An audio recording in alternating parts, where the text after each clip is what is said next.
I smoothed the hem of my midnight blue dress, Stella McCartney, minimalist and precise. Not that anyone here would know. Around me, the Richmont Country Club shimmered in a haze of champagne, couture, and thinly veiled competition. Another holiday benefit. Charleston style. My mother's annual ode to surface-level generosity. A year ago, in this very ballroom, they toasted my cousin Isabel's rise to senior director at a hedge fund. Tonight, I carried trays. Cameron, sweetheart, my mother cooed, saccharine threading her tone like ribbon. The Langstons are empty. Do be quick about it. I nodded silently. The Langstons, whose family trust one quietly managed through one of my fintech arms in Zurich. Still in catering? Isabel's voice sparkled as she sidled up in sequence and superiority. Or was it events now? You were in Berlin, right? If she meant structuring cross-border acquisitions as CEO of Novastar Capital, then yes, very festive. I offered nothing, adjusting my tray as I drifted past. Oh, Cameron, she added, mock concern bright in her eyes. Mother said to send you to the kitchen after. The staff's falling behind. The staff. She meant the Michelin-trained chefs I'd flown in from Lyon, paid through an anonymous grant, one of many my holding company funded. The caviar, baccarat crystal, and ambient lighting, all courtesy of aliases they'd never trace. Cameron, my stepfather's voice boomed, the Densons need ice. The Densons, who had pitched their agri-tech startup to me last week, rejected. Of course, they had no idea the woman topping off their drinks had shuttered their funding with a single signature. As I crossed the floor, my phone buzzed. I stepped behind a pillar and checked the screen. Message from AIA Nakamu. Subject, Singapore deal. Closed at $680 million. Investor board approved AP PAC expansion. Next steps? In a meeting. We'll follow up after. I typed back with one hand. Across the ballroom, glasses clinked, laughter rose, ignorance sparkled. In 1 hour, the MC would tap the mic, hush the room, and announce the evening's surprise keynote. And the girl in the midnight dress would no longer be the help. We'll call later, I added, slipping my phone back into my clutch. Let them believe I was tied up in another failed job lead. Easier than explaining I was here incognito, funding most of the room's opulence while my family still whispered about my potential. Who's texting now? Isabel reappeared, voice syrupy with mock sympathy. She twirled her champagne flute. Your manager from that little import shop in Berlin? Still hanging on to that? I smiled faintly. That little import shop was now a multinational logistics conglomerate. But sure, let her think I was scraping by.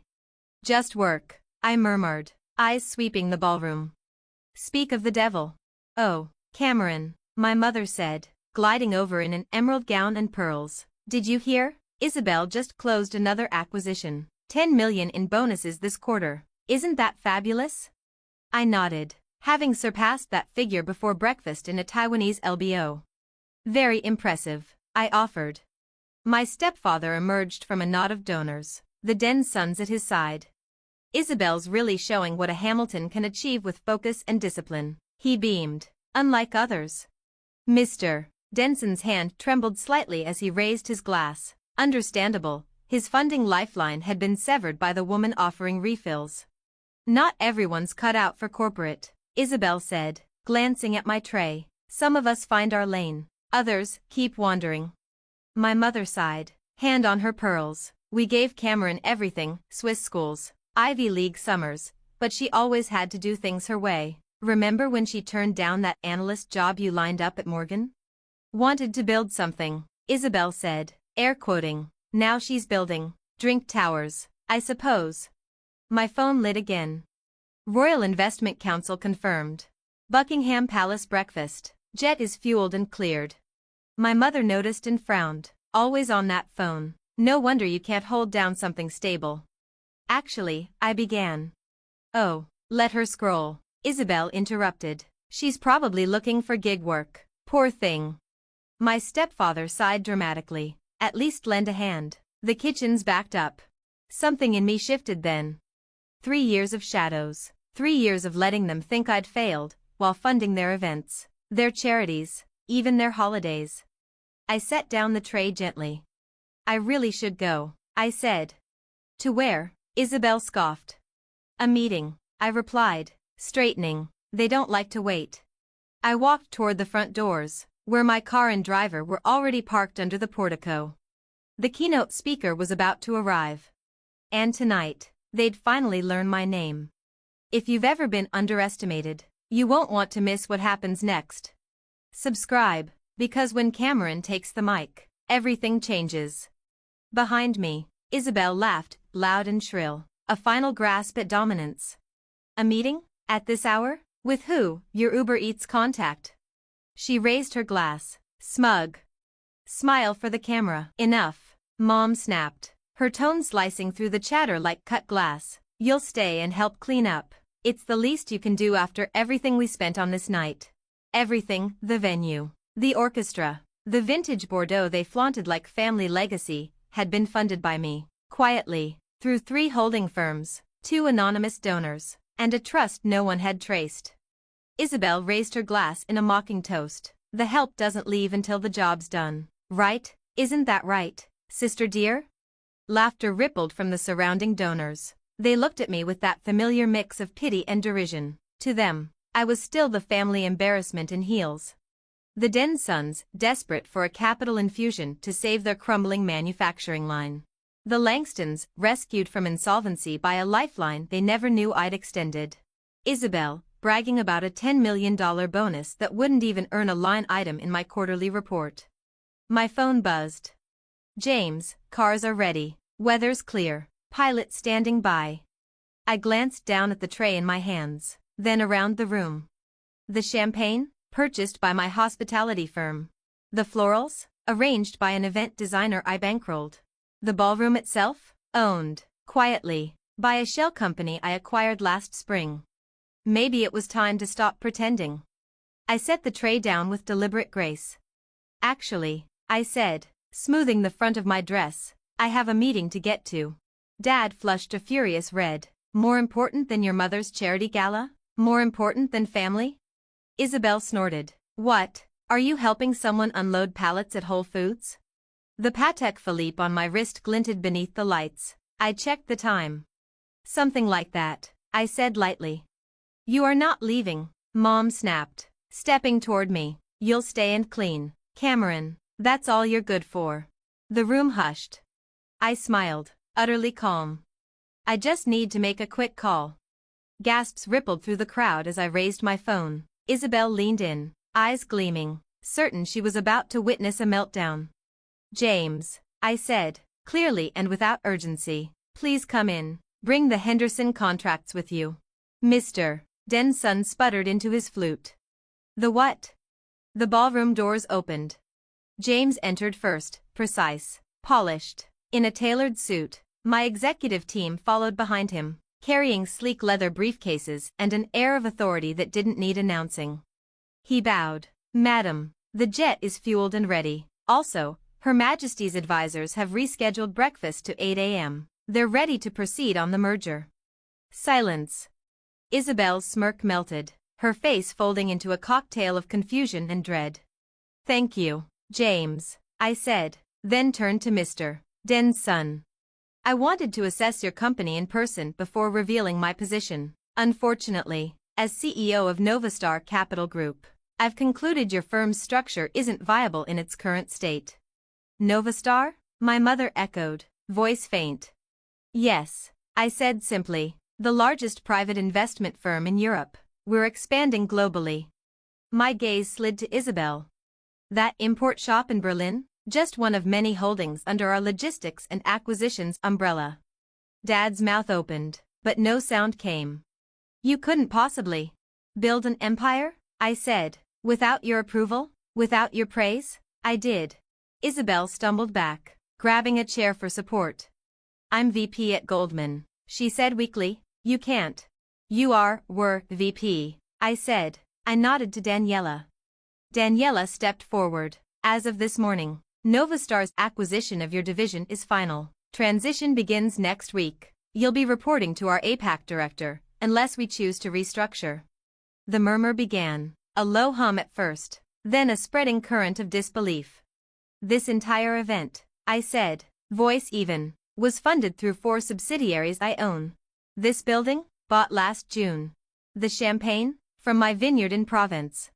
Mom sank into a chair, visibly trembling. Why didn't you say something? I laughed. Soft and cold. Would you have believed me? You wouldn't even let me intern. Dad stepped forward. Lost. Cameron. You needed me, I said, calm but final. You just didn't know it. I turned to the stunned guests. The Denson's miracle recovery? That was me. The anonymous investor that saved your firm, Dad? Also me. And Isabel's big London meeting last fall? A tall, silver-haired man stepped from my team. She was meeting with me, he said, his English accent crisp. I oversee Novastar's UK operations. Then the ballroom doors opened again. Lord Sheffield entered, the embodiment of quiet European power. His coat still carried a trace of Charleston's night air. Apologies for the delay, Cameron, he said, his voice smooth as aged port. Traffic from the airfield was horrid. You're right on time, Charles, I said with a smile. We were just setting the stage. My mother's jaw dropped. You know Lord Sheffield? Quite well, he said cheerfully. Her firm manages the royal family's private investments. Brilliant team. Couldn't be in better hands. The crowd stared, wide-eyed and breathless. And for the first time in years, I let them see me, fully, unmistakably. Not the disappointment, not the waitress, but the woman who owned the room. Brilliant woman, truly. I'm often just trying to keep up, Lord Sheffield said with a playful shake of his head. Though I must admit, I didn't expect to find you handing out flutes of champagne. That was intentional, I replied evenly. I wanted to see how long my family would keep underestimating me, while living off the fruits of my work, completely unaware. James stepped forward, phone in hand. Madam, we should depart soon if we want to make the London breakfast on time. I turned to face the room. My family stood frozen, shock, confusion, and dawning regret etched across their faces. I'd stay and help with the cleanup, I said, but I have a meeting at Buckingham Palace in 10 hours. I'm sure you'll understand. Cameron, wait. Mom rose suddenly, hands trembling. We can talk. As a family. Family. I let the word linger. Family doesn't mock their daughter's ambition. Family doesn't dismiss her, then quietly take credit for her success. My voice was cool but unshakable. But don't worry, I'll have my CFO send invoices for all the events I've covered, since family means so much to you. Isabel stepped forward, her earlier arrogance replaced with practiced concern. Sister, surely we can. Can what? I interrupted. Pretend a little longer? Keep the illusion alive while you flash titles I technically own? She opened her mouth to argue, but I cut her off. Enjoy your new role in the Asia-Pacific office. I hear junior analysts there work a lot harder than VPs. Dad finally found his voice. You can't just walk out on your family. I met his gaze. Watch me. I nodded to James. He opened the grand ballroom doors. I walked forward. The crowd instinctively parted, whispers chasing me like shadows. Lord Sheffield fell in beside me, his grin restrained but unmistakable. Well played, he murmured. Worth flying in early. Thank you for the theater, I said softly. The royal breakfast detail really sealed it. Oh, that part's real. Lord Sheffield smiled as we stepped into the private elevator. Her Majesty is thoroughly impressed with your investment strategy, though I doubt she imagined her top financial advisor handing out champagne at charity functions. I laughed, tension finally easing from my shoulders. I figured it was the most efficient way to watch them reveal themselves.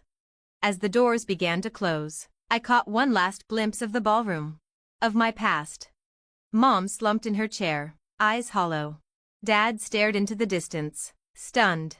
And Isabel, frantically typing away on her phone, desperately trying to salvage her career. James, I said as we descended, voice calm, almost cheerful. Make sure the cleaning staff receives a generous bonus tonight. He nodded, absolutely, madam. I smiled to myself, recalling Isabel's earlier jab. Someone had to serve the drinks, after all. Later that evening, 40,000 feet above the Atlantic, I reclined in the leather chair of my private jet, wrapped in soft silence and starlight. My phone buzzed relentlessly, messages piling in as news of my identity rippled through the social circles my family once worshipped. Mom, Cameron, please, we need to talk. We didn't know. Isabel, about that analyst offer. Maybe we can revisit? Dad, the board wants an urgent meeting. I deleted them all without hesitation. Instead, I turned back to the contracts spread across the polished table. One for a merger in Tokyo. Another for expansion in Sao Paulo. Let them sit in it. Let them feel the weight of what they dismissed. Let them replay every insult while realizing they were sipping champagne beneath a roof I owned. Sometimes the best revenge isn't a word. It's letting your success speak, one glass at a time. If you've ever been underestimated by family, coworkers, or even yourself, then you know what I felt standing in that ballroom. I didn't make a scene for revenge. I made a choice to stop hiding. If my story resonates with you, drop a comment below. Tell me, have you ever had to succeed in silence? I read every message. Your stories mean everything. They remind me we're not alone in this quiet kind of strength. And if you're still in the shadows, still building, still waiting for your moment, don't stop. Your silence doesn't make you invisible. It's your foundation. Subscribe if you believe in quiet power, in grace under pressure, in letting success speak for itself. Support those rising quietly. Support those building empires without applause. Because one day, like me, your name will be the one they whisper with awe.